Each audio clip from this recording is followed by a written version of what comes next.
Okay, so today we're doing a deep dive into prime central London PCL, one of the world's most exclusive housing markets. For years, it was all about these just astronomical price tags, right? But our sources are showing this really significant affordability shift. It seems to be drawing buyers back in. Right, and that's the paradox, isn't it? That's what we really want to zero in on today.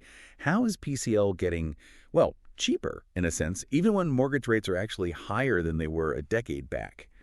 So our mission, if you like, is to unpack this price correction and figure out how it's basically redefined what you pay, that premium, for living right in the center of London. Let's kick off with the scale of it because it's quite something. The data, tracked up to the end of Q2 this year, shows PCL prices have dropped by a full 20% over the last 10 years. I mean, that's a really big fall for what everyone assumed was this sort of bulletproof asset class. Exactly, and compare that to prime outer London, POL. Prices there only dipped about 6% in the same time frame. Big difference. So what's behind that PCL drop? Is it just market forces? Well, what's fascinating, according to Knight Frank anyway, is that the main driver seems to be rising transaction costs. We're talking about policy changes here, like, hikes in stamp duty land tax. Ah, okay. These taxes basically made buying so much more expensive upfront that Yeah. sellers, well, they had to cut the actual asking price to keep the total cost manageable for buyers. That forced the correction. Right, that makes sense. So the burden shifted effectively from the government tax onto the seller's price tag. And you can Okay. see it in the numbers, can't you?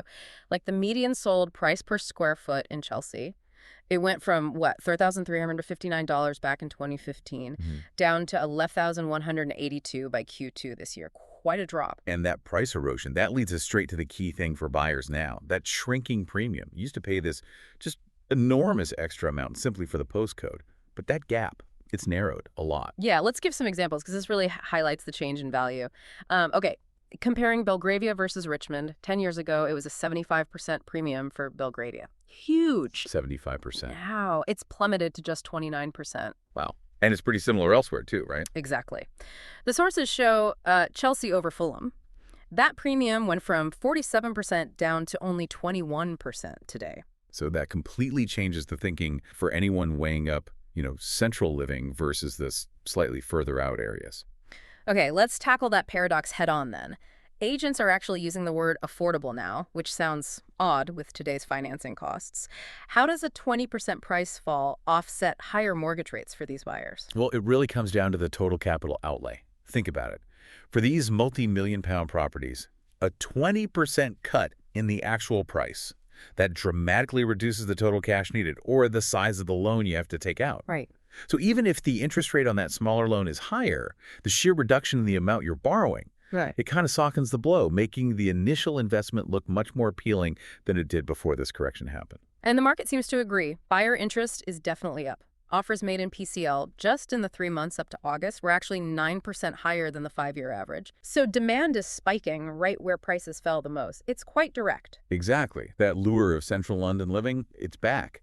Now that the price barrier isn't quite so high, and, contrast that with prime outer London, over the same 3 months, POL actually saw offers fall by 6%. Oh, interesting. Yeah, so it looks like the rediscovered value in PCL is sort of pulling demand away from those surrounding areas. So the short-term forecast seems pretty clear then. The price gap between PCL and POL, it's probably going to keep narrowing for a bit. That seems to be the expectation. The market's rebalancing because buyers are seeing that value, finding a kind of price floor in PCL now, thanks to that smaller premium. So the key takeaway for you listening is that this value erosion, even in the most supposedly untouchable areas, it can create these unexpected opportunities. And interestingly, driven more by policy changes on transaction costs than, say, broad economic growth. Right. And maybe we can leave you with a final thought to chew on.